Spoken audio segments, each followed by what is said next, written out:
Hello, everyone, and welcome to Their Voices Matter series. This series amplifies the voices of those that we don't hear that often.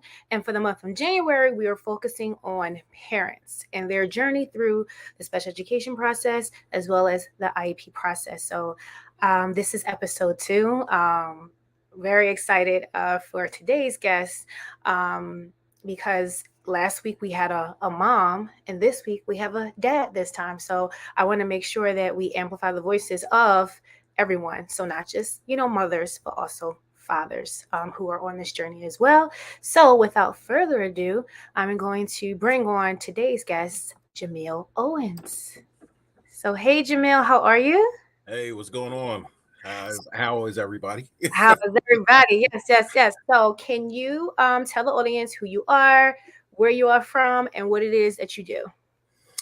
Philly, stand up. I'm from, actually, to be very precise, born in Houston, Texas, was raised in North Philadelphia. So, I Oh got my to gosh, I did not know that. I'm born and yeah, I got to give salutations to H Town, actually Harris County, Houston, Texas. So if you guys are familiar with Houston, that is one spot. We're not going to go into that, but I represent strongly. And then 17th and Susquehanna raised me, so shout out to North Philadelphia.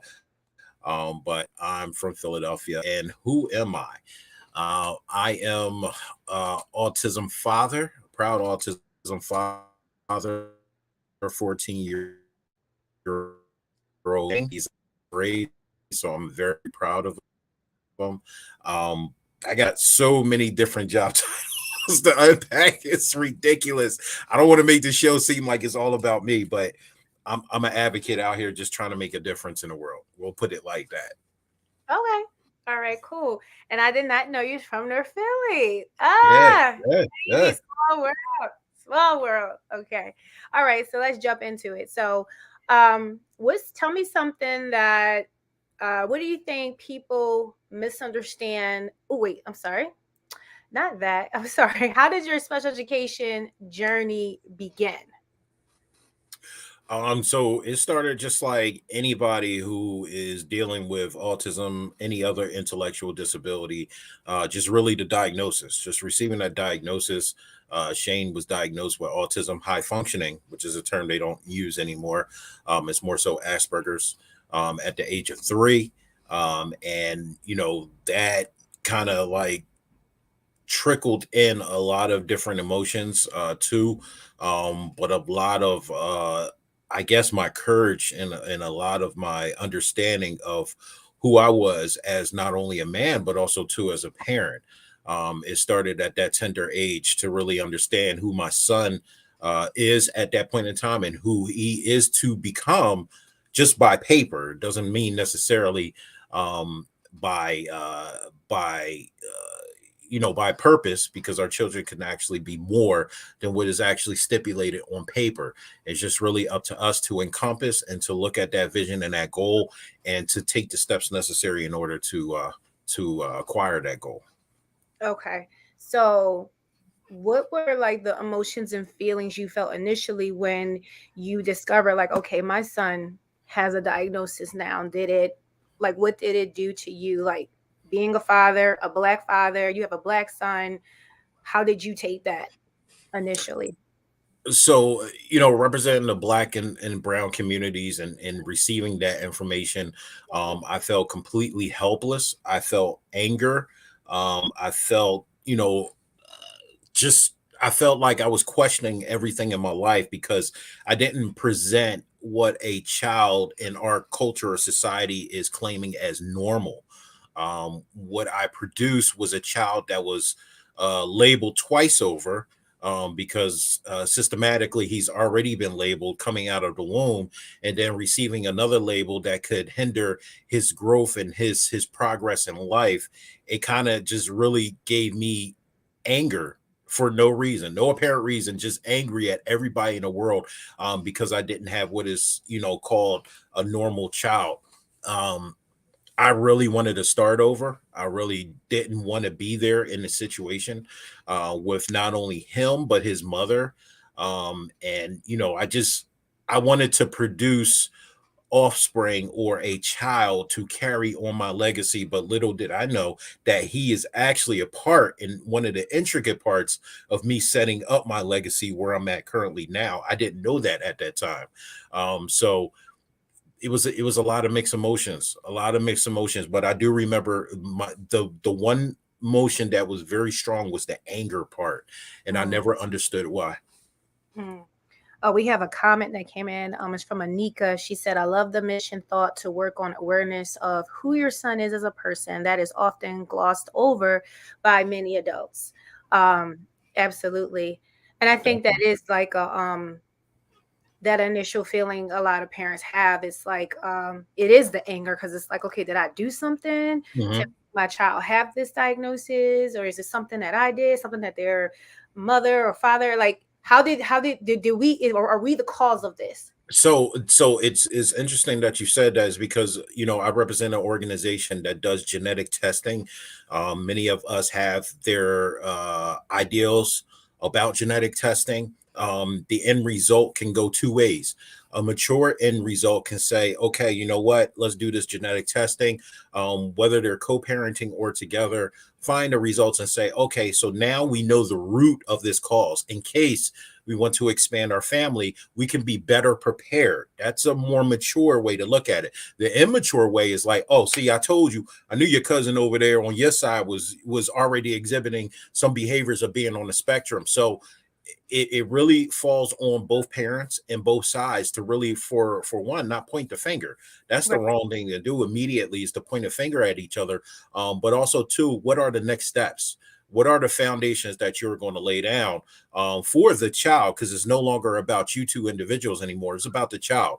What are the foundations you're going to lay down for the child in order to progress to the next stage, whatever that may be for that individual? Absolutely. Definitely don't want to do the blame game because you don't get anywhere with it. No, Get anywhere definitely with it. don't. Definitely Absolutely. don't. All right. So now you may still be dealing with this challenge or not. So, like, what's maybe perhaps one of the biggest challenges you have to overcome, or and how did you tackle it, or what is a challenge that you are still overcoming now? You As a mean autism me like, personally, or having to deal with autism and my son? having to deal with your son and his diagnosis and getting services or support and in that aspect, like Okay. a big challenge Um, that, yeah. I think the biggest challenge is not even with the services and support. And I hope you guys follow me on this. The biggest challenge is that unknown portion. I'm 41 currently right now. I know I'm not going to live forever. I am going to die at some point. My son, hopefully, praying to God that he will outlive me. And the scary part is not being able to be there to explain certain aspects about life and culture and where we're at in the world, racism. Hopefully, in that time, it will cease to exist.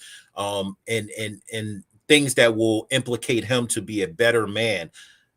That's the scary part. And that's the part that we need to actually work on functionally, along with early intervention services, is thinking about the next steps, that transition to adulthood program. What does that look like? So that looks like being engaged into the education that your child is receiving, learning about ABA, OT.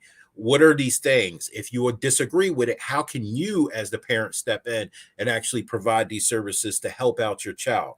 What about diet changes? These are some of the things, financial issues, financial security for your child. What are you currently doing right now to think about the future of the child? Because that is the scariest form for us. I like to say awesome parents. That's the scariest form for us, is really thinking about what's happening in the ladder, excuse me, versus what's happening right now.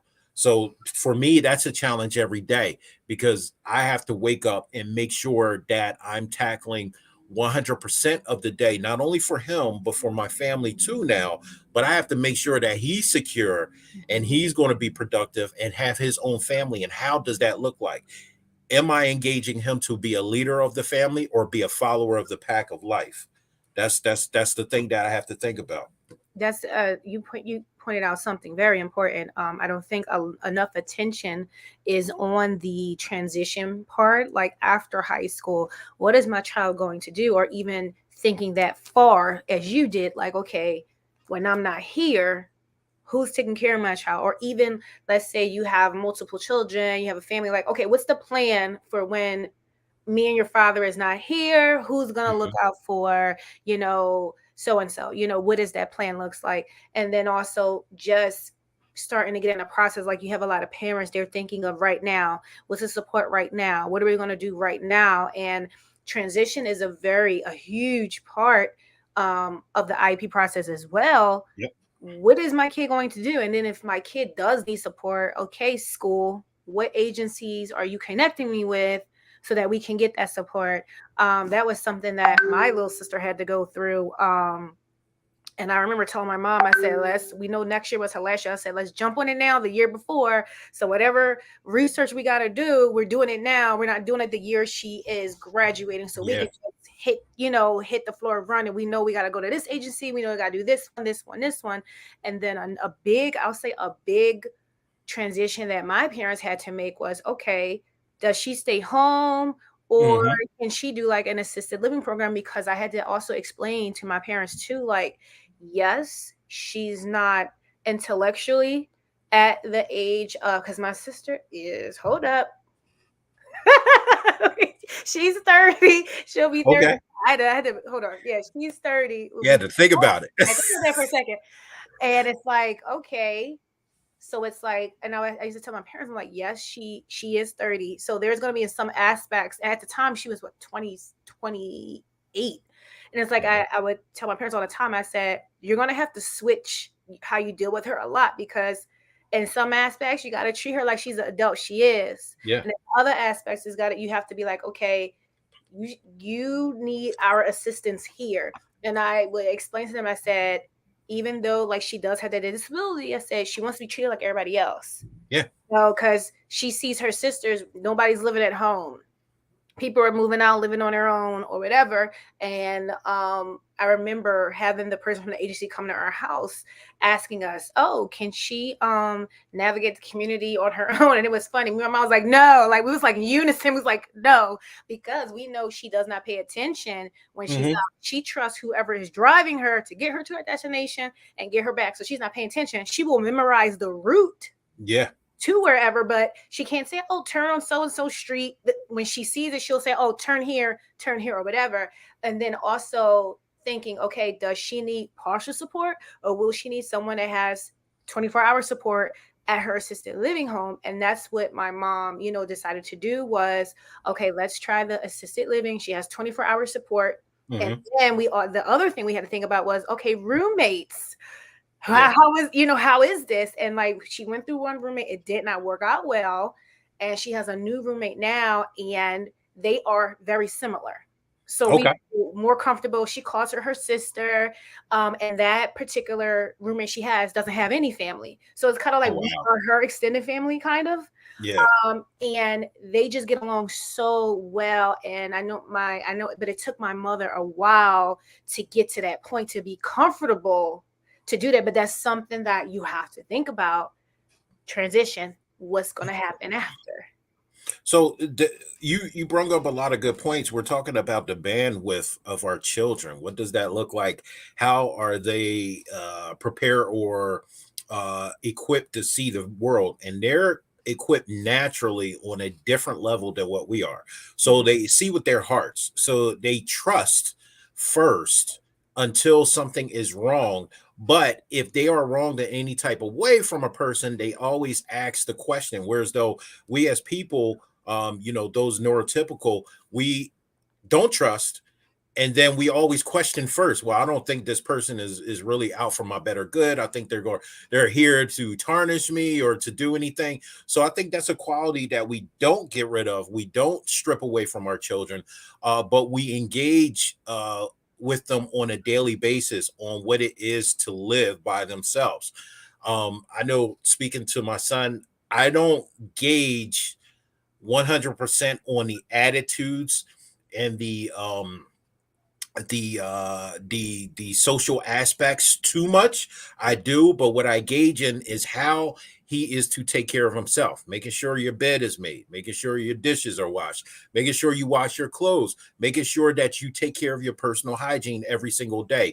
These are things to build up his character. Now, this is from my point of view, but to help structure his character as a man growing up in society. But when we're out here and we're seeing things like he was in the car when I got pulled over by a township officer, and explaining to him, being able to see how he interact with that, I told him there's nothing for you to be nervous about.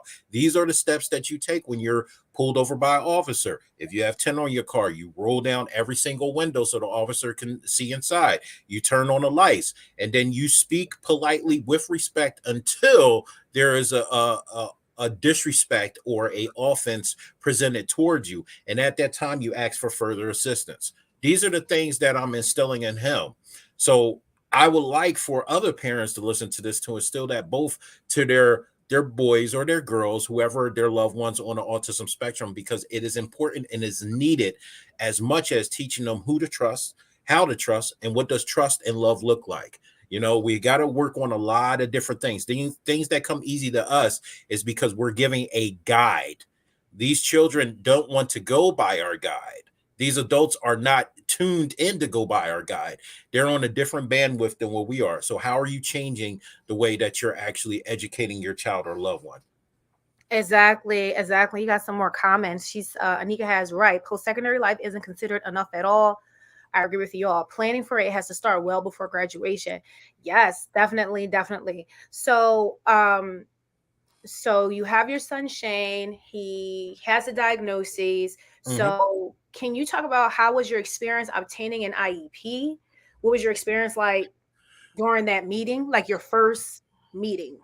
Well, okay, so I'm gonna speak on that, and it's funny, and I'm glad to speak on that because I know there's a lot of fathers out there that's probably experiencing, or maybe have been in the same predicament, or maybe they don't even know another dad, has experienced this. Me and Shane's mother went through a rough and brutal divorce, and divorce can be brutal on so many different types of levels. Mhm. What contributed to the brutality of this divorce was the court system. So obtaining custody and child support and things of that nature, special needs are not considered. The reason why I say this is because I'm gonna give you an example real quick, and I'm gonna go right into this question. Is that when you're going into court, when you're going into custody and child support, the system or the algorithm that they use is an outdated and completely biased system. They just punch in numbers. They don't take into factor anything that both parties have to pay, except the mom in some cases. So hear me out, ladies, before you claw my eyes out. Hear me out on this. So me as a father, I have a child that has special dietary restrictions that was advised by his doctor to help elevate his brain levels and his activity, right? In order for me to sustain this in my house, I have to get a second job, which means that on the weekends that I do have them, I am never home because I'm working that second job to make sure that I take care of him. But you're saying that as a man and as a father, you must stay home with your child. Now, this is what's elevating in the justice system, and this is where I'm trying to do some personal projects to actually advise the judicial system of the equality that needs to be taking place on both homes, both financially and also time driven, because the system doesn't recognize that our children who have intellectual disabilities, any kind of disability, or autism, actually thrive more when both parents are fully engaged and able to properly care for that individual child. So I'm gonna leave a pin on that right then and there. Second thing that I want to talk about is you were speaking about the IAP process. Yeah, So and with then your me, experience in the meeting. for for me not being on good terms with his mom at that point in time, I was never engaged into the IAP process. So I take full responsibility for me as a man not stepping up to engage in what and who my son was. This is part of the process of just feeling, hurt and neglect and anger towards the diagnosis. When I did finally let go and shed my ego and my pride, and I sat at the IEP table, no one knew I even existed. On any of the forums, it was always mom's name. There wasn't father. It was never a representative. It just says other parent. So I had to introduce myself to each one of his educators at that time as Shane's father. And I had to quickly get up to speed on exactly where Shane was and what was suggested to him. And I had to ask these tough questions that kind of made me look stupid. But why? Why are we doing this? What's the reason for this? Why are we doing this part and we're letting go of this part? So it was a very uncomfortable experience. And I say all this to say is that men and some others out there, parents, co-parents, those who are not seeing eye to eye right now, you guys must fully be engaged at the IEP process. If you do not understand and you cannot ask that other co-parent, you must do your due diligence and research. Go to a coach just like you, Jamila. You got to use what you normally are using out here day to day to advance your life. You have to do that for your children. So my IEP process, my first one was not very good. But it was a reality check for me. It was a gut check as a man that I needed to step my game up. So the second one, I was gun ho. I was in there, and to this point today, I'm great with his teachers. I have an open communication and an open dialogue, and we have a great reception of each other when we comes amongst me, his mother, and Shane, because he's of age to actually be in the IEP meetings, and we all come together and talk about Shane's growth and what his future looks like. That is awesome. And just my experience leading these IEP meetings, you don't get a lot of dads. A lot of times it's the mom who is handling, I'll say, or is the communication between school, home, or school, whatever. I'll say it's rare you have like both parents present at the meeting, or I'll say involved, but it's always just the one parent, and majority of the time it is moms a lot of times. And what I started before I left the classroom, I would say the last few years, I started to like ask parents like, okay, what are your emails? So that way I can email you both, because I was dealing with a lot of, I'll say parents, I'll say separated parents or parents that were divorced. And I would just say, okay, what emails are we using? So that way you both know when the meeting is. Whoever comes will come. Whoever comes will come, And then it was to the point where, okay, if you come, you got to stay home, but you can communicate over the phone. Like it was to the point where some parents couldn't be together in the same space because of whatever was going on between the two.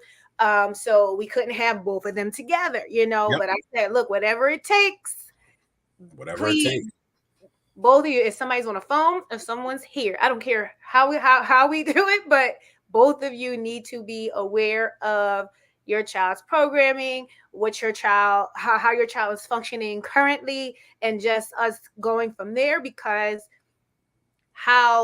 let's say mom is the one that goes, her processing is different than yours. How you process a question, and a question that she has may not be a question that you have. So we always want to make sure that, both parents are, there. And then what I want to say before we move on is, parents, if there is a situation and you are separated, you are divorced, you still have parental rights. So you can get information, the IP information. You can call the school, say, oh, I'm so-and-so parent, I'm the mom, or I'm the dad. Can you let me know when so-and-so IP meeting is? Can you please keep me updated with blah, blah, blah, blah, blah. You have every right to do that because you have parental rights. I've had a parent, say, oh, can you not communicate with the father? And then I had to say, oh, do you have custody papers? And she said no. And I said, with all due respect, I'm not saying this to be disrespectful. What I communicate with you, I can communicate with his father. Because we both have parental rights. He did not sign over his parental rights to anybody, so he still has parental rights. So I can have the conversation that I am having with you right now. I just want to make sure you are aware of that. So dads out there, please do know that. And moms, if you're in that situation, please do know that you have parental rights, and you can contact the school to get information about your child's IEP, whatever it may be. Especially you have no paperwork saying, oh, this person has custody and this person has that. You still have parental rights. Okay. Exactly. 100%. 100%. Add anything to that, Jamil? You hit the nail on the head. 100%. I just want to make sure we say that because I was like, oh, I want to make sure I say that just so just so people know. Because I've had a friend, she was like, well, I used to handle that, but now they're with their dad. I was like, you have parental rights. You can pop up at the meeting. You can go. Nothing is stopping you from doing that. She was like, oh, I didn't know that. Yeah. I was like, so like, yes, you do. So, what piece of advice would you give a parent who is getting ready to go through this process? They got the diagnoses, Hmm. and okay, it's they're getting ready to go through that evaluation process or getting ready to go to that first IP meeting. What is some advice that you would give a parent who's just starting this journey? So the first piece of advice I want to say is breathe, and this is important. Like you have to exhale. Um, we're taking in a lot of polluted air in a form of racism, as a form of government issues, as far as war. We're taking in a lot of this polluted air into our systems, and we're not having a way to release this air that is in a positive way, because even going to the gym to relieve the stress is toxic, because it never 100% relieves the stress that you're going through. It just gives a temporary blockage.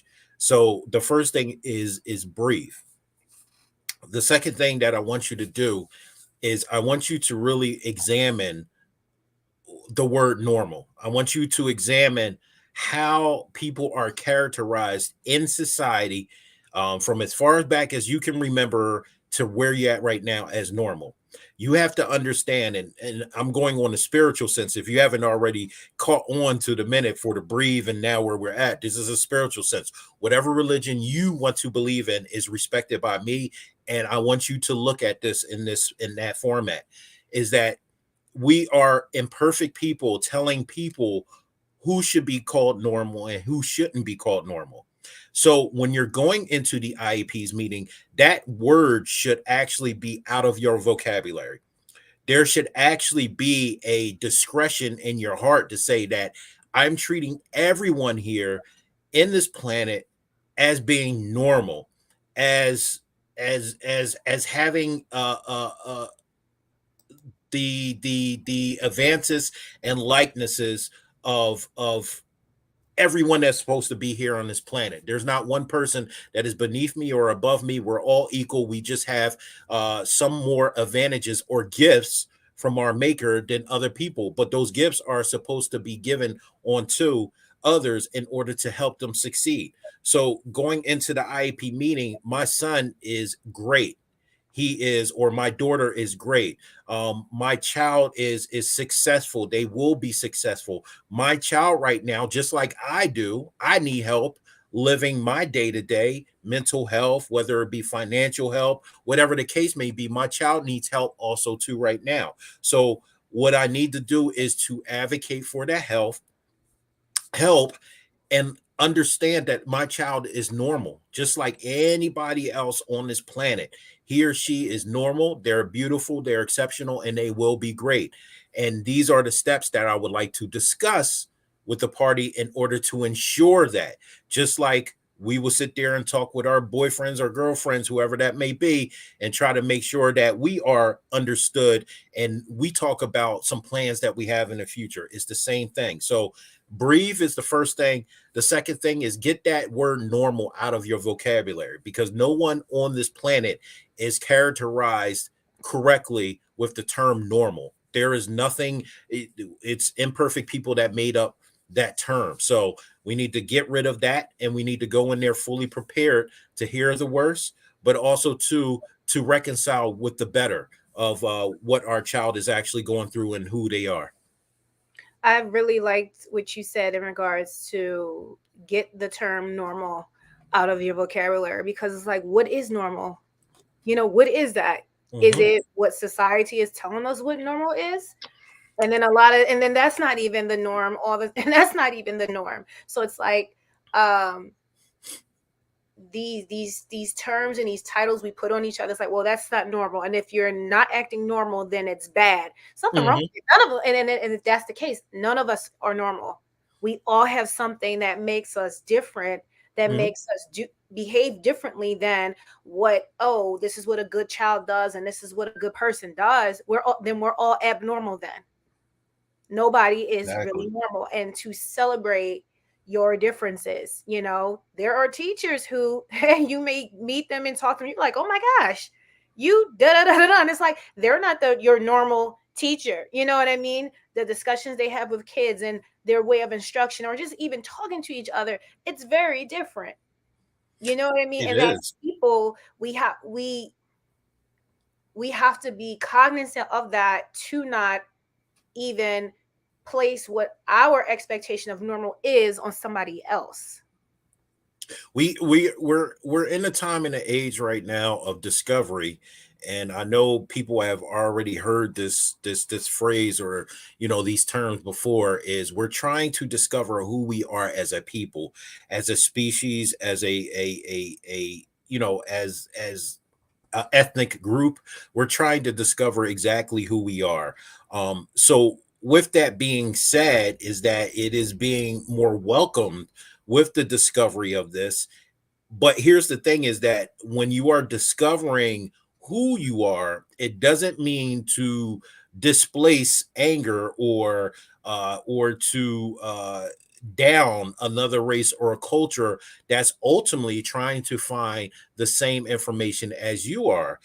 This is the time that you actually would like to engage with that negative culture or that negative person, and allow yourself to educate them, whether they want to listen or not. At least you're being mindful to educate them, and then move on your path. So I think the same thing goes with our special needs community, our autism community. Often, a lot of times, we as parents are being laughed at, or disrespected, with Or questions or judged. with terms, that are offensive to us and our child. And what we do with that energy is very important. Either we harbor that energy that doesn't allow us to move in the positive direction that is bestowed upon us, or we take that negative energy and be like, I apologize for you not understanding, as you may not be used to being around somebody with autism or with an intellectual disability. But I encourage you to know that autism sometimes reflect as this. If Mhm. you say that to me, you'll pause me in my tracks. Like, what? Like, Right. like it's all about educating. So as Mhm. many times as I get positive feedback for my page and what I do, is 10 times that I actually get negative feedback, and people question who I am as a person and as an expert and a professional. And my first term is, okay, well, I'm sorry you feel like this, but I always interject that but, and I leave them with not an open-ended question. I leave them with a thought to change their process of thinking. So I think if more of the special needs community harbor that energy and reflect that, it will start to transcend out into the world, into other cultures, into other communities, and it will allow us to really start coming to the table and having these talks and these meaningful conversations, and the thought process about things like what it is to be normal. I'm strong about that. I'm really strong about that now. This is the reason why I do everything that I do, is about Right. educating. And then like now too, like Tangeray said, it's all about educating. It is. Hmm. And I think also like now, because like before, because I've even been guilty of this even before I really, really got into working into special education. Like, oh my gosh, she might think I know control over her child. And you Hmm. never know. They could be having a meltdown or something is just going on, and just being compassionate in that moment, and just to just say, ma'am, can I help you? Or Yeah, ma'am, you need assistance or something? Because she may say, could you watch my cart while I go deal with my child? Or simple like that. you know what I mean? It's like when you have just compassion like that, Hmm. it's just, you have no idea what you're doing for that parent just by showing a little bit of compassion to understand. Because it's not necessarily, oh yes, there are some children who, yes, they need discipline, absolutely, but that's not always the case. When you see a Exactly. child behaving a certain way outside, it's Exactly. it's not that, it's something else. And I've just like started to train myself now when I when I'm outside with people. I'm just like, oh my gosh, I wonder if they have this. I wonder if they Yeah, have that. That kid is screaming extremely loud. And I'm just like, I wonder if something else is going on here, you know. And you have to, so that, because again, you don't know what it is. And then also to that normal thing piece, like taking that word out of your vocabulary and understanding that your child will have goals too. yeah, You can now, perhaps how you're going about achieving those goals may be different, it or you is. tweak the goals that you have for your kid until they have their own goals. You may tweak it. It doesn't mean, oh, this is it, life is over, all the dreams and goals we had are done. It is not that at all. You may have to tweak the goals you have for your children, or tweak how you're going to go about achieving those particular goals, because it doesn't mean just because they have a diagnosis that they're not going to have a quality life at all. Exactly. At all. Exactly. And Miss Anika Exactly. has a question for you. She says, do you watch the show Blank Ink? One of the major characters, Puma, recently had a son diagnosed with autism, and he was understandably having a hard time understanding in general and how it might impact his role as a father. Do you have Hmm. any other advice that you haven't spoken on already that would be helpful? So it was just this right here. It's that brief component that's very helpful and very understanding. And as a man, our species, and I'm not just talking about, black and brown, I'm just talking about just as men, we always want to fix it, and we have to understand that this is a problem. Well, no, excuse me, lack of better words. This is a situation that cannot be fixed. This is a situation you don't want to fix. I always say that, my son Shane was actually placed into my life for a reason, because, my maker knew that I was going to go down the very wrong path that I was heading on, or there needed to be a change of heart that could reflect a dangerous outcome to myself. This is what I believe, and I truly believe this in my heart when I, reach out, or when an autism dad reach out to me, or a mother or a family, and they're presenting their family and what's going on with them, is that it is there to change you. So this individual, obviously he's been giving a skill or a craft in order to form beauty in the shape of art. Tattooing, it's beauty. It's something that we often get. I got tattoos, everybody gets. So if I was talking to him 100% directly to him, I'd be like, now your child is in your life to compose another feature of beauty that you have never looked at ever in your life. And that starts with your heart. So now we know that your mind and your eyes are working together to give a one-sided vision or image, 3D capability to be seen outside of it. But now your heart needs to be worked on. So that is the responsibility of your child. Now you, as the man, you have the greatest responsibility of making your ego disappear, making your pride disappear. That will be your biggest and toughest challenge, and that is the only thing that you'll have to do, because the rest of this journey is going to be you learning from your child, other individuals in the community, and how the world perceives them. So that will be my suggestion to him 100%. And also to another father that's listening, is that our children are here to change our hearts, to project a different way of loving the world and loving individuals that come into our lives. Is not here to hinder us, is not here to hurt us, but to just to make us what's that term, good people, good human beings, something else that we none of us are. We're just the bare minimum, but this is exactly what it's here to do. That will be my personal advice to that dad. And I always tell men that they can always call me directly, and we could chop it up and talk about what it is to be an autism father. I'm not a person that gets starstruck easy. I just see another man, regardless of his fame, fortune, or whatever the case may be. I see another man struggling, but I also see me in that man struggling, because I didn't have anybody to talk to or anybody to help me educate. You've been So there. have to help. So you know how they be like, all right, well, if you go back to your younger self, what would you tell? This is me going back to myself and helping myself educate every single time I talk to an autism father. Yes, and I think you had made a great point in regards to don't look at it as, oh my God, like why me? Like I can say, from my experience with my little sister, it was just she has brought so much to my life. And if she did not have the disability, I don't know if it would have come. I would not have gone into special education. I can tell you that right now. Mhm. I didn't choose it. It definitely chose But that's what I'm saying is like your it. life was Right. going to be different. And not saying that because I'm not the creator. I don't know what it may Right. look like, but They have an effect on you, and you never know how you're exactly. going to use your profession or use something in your life to magnify, amplify, bringing awareness to individuals like your child or like your sibling or like whatever. You're going to do something because you now see clearer what you did not see before. Exactly.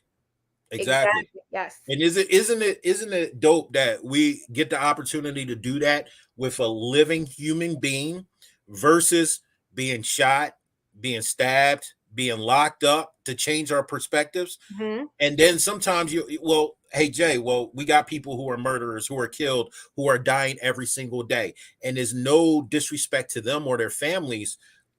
They are in a different realm than what we're actually here for. There's a bigger purpose for them closer to their creator than what we're doing down here. There, one thing that I remember in my spirituality is that, God gave us the land to cultivate. He didn't say, I'm gonna give you this land and just pray to me and then I'm gonna give you everything you want. He said, I'm gonna give you this land, pray to me when you need me, but I need you to do this work, and that's what I see myself as a worker. He's not ready for me to come home yet because he's like, I need you to do more. I need you to do more. I need you to touch more people. I need you to understand more. I need you to change the way you are so I can bring you home to the kingdom because there will be somebody else that you impacted to continue on that legacy. That's how I see my life. And that's how everybody here should see their life. People wake up in the morning and they're disgusted at themselves. Why are you disgusted at yourself? Because of the changes that you have done. But you have a choice every single day that there's breath in your lungs to make a difference in that choice and to actually start doing better. Exactly. Exactly. So, in your opinion, how can the special education slash IEP process be improved? Oh man. We need to stop. So autism was founded, the term was widely founded in the 40s, the 1940s. The actual education process came, well, the inclusion into the education process came not that far afterwards, but it wasn't characterized as autism. It was characterized as special needs or what's the word that we all hate? Mentally retardation. Uh, That's what it was characterized. Where I'm going with this is that today has changed. The dynamic, the demographic, the understanding, what it looks like, what it actually presents itself like has changed. Therefore, the system and entirely the whole education system needs a revamp. It yes. does not need to sit there and just add on to what's already systematically put into our education system, because if you go into the education system and take special needs out of it, the system has been failing for years, Hmm. if you really want to be real about it. So why not revamp the entire system from the ground up and to specially put in a component that deals with intellectual disabilities, physical disabilities, whatever it may be, and including autism, because the prevalent rates are getting higher and higher. This is not something that is going to go away. This is something that is just going to continue to elevate. It doesn't mean that it's the end of the world, but it is a factor that we need to pay attention to. So revamp the entire system from the bottom, just revamp the whole system on how we look at education. We need to do that, and we need to do that like yesterday. Yes, that's like what's his name? Jeffrey is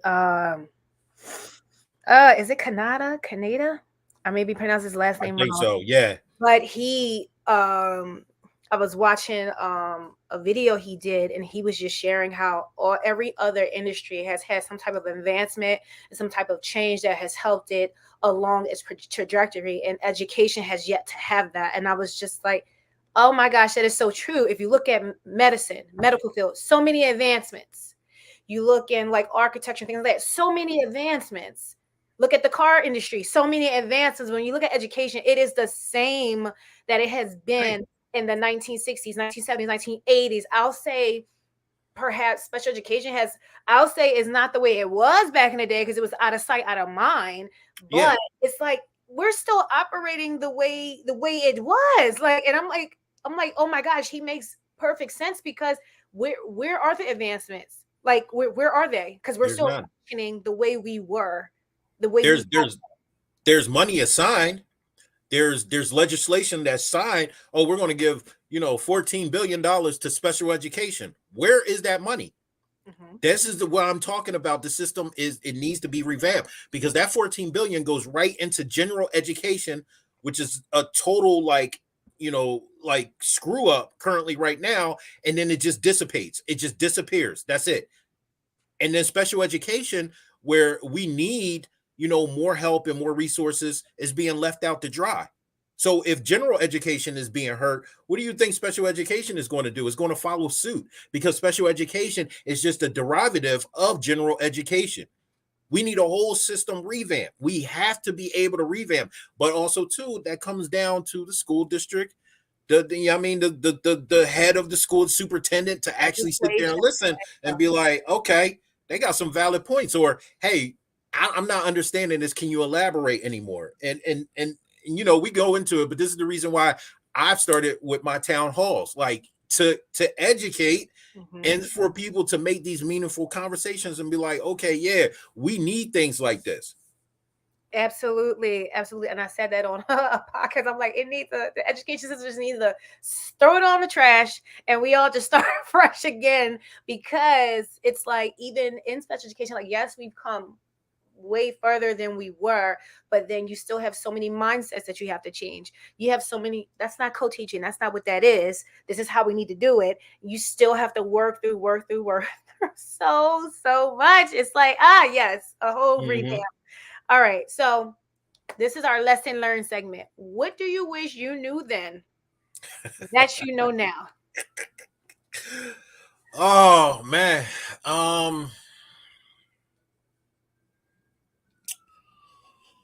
that the strongest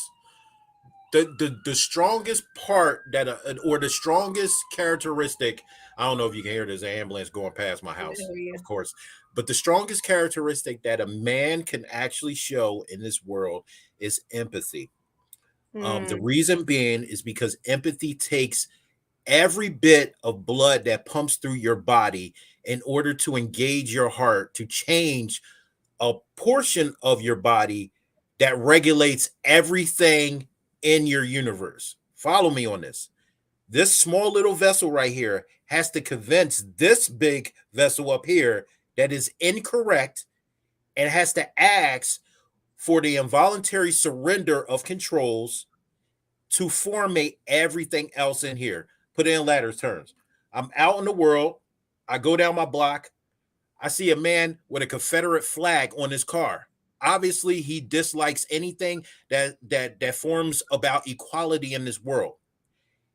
My heart has to convince my brain to say, hey, you should say good morning and wave to that person, even though 9 times out of 10, they're going to call you a ignorant slur, or they don't like you, or they might not even wave back. My heart has to convince my brain that that's the right thing to do.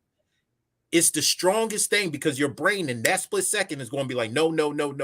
This is the reason why. But if you really turn your heart and you really focus on, hey, I may make an impact in that person's life. He may be on his way to kill a person of color today because he feels angry about him. But me waving at him saying, good morning, have a good day, might change his perspective just that little bit. That's the strongest thing that you can do. It's not going to the gym. It's changing your heart. Heart over mind to impact the world.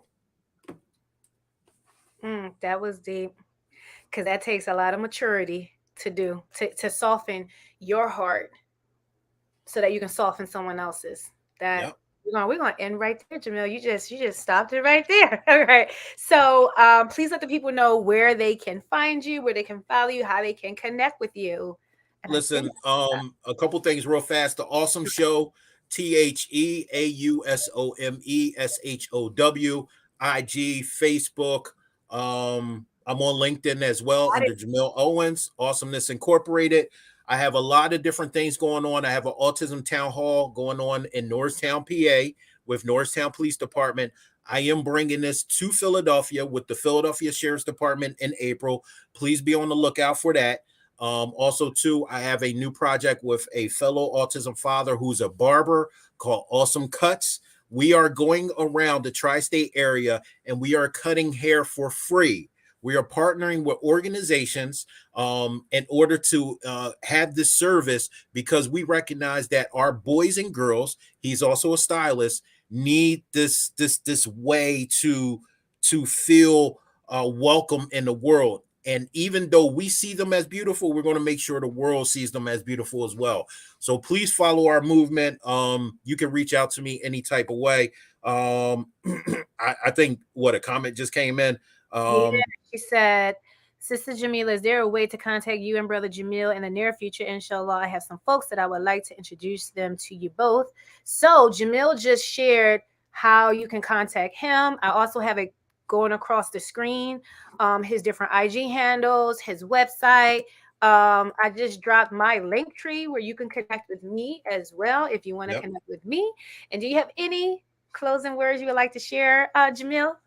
I love all you guys. That's it. That's why I end everything with. I love you guys dearly from my heart. Nothing that I would be without my creator, but it's never about me. It's always about you guys.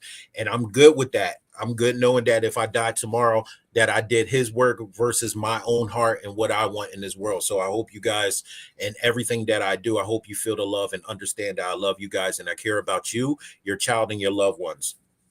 All right. Thank you so much, Jamil. Appreciate you. Thank you for having me. Thank you. So that was episode 2 of Their Voices Matter with our special guest, Jamil Owens. If you are catching this on the replay, please put hashtag replay. And for anyone who is new to the page, I am Jamila, aka the IP Coach. And at the IP Coach, we support principals, helping them keep their special education teachers from leaving. And we help them from being sued by supporting their teachers with professional development and coaching so they can tailor to the duties that they do in their field. So thank you all so much for tuning in. And make sure you tune in next Sunday, 3 p.m. Eastern Standard Time. See you next Sunday.